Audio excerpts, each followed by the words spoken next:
news. The Democrat commie news reports says there wasn't a RV or motorhome explosion in Nashville today. It came from weird sounds from within. And nothing to see here, folks.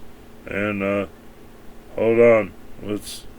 I think the reporter did capture the sounds coming from inside the RV. Hold on. We'll be right back.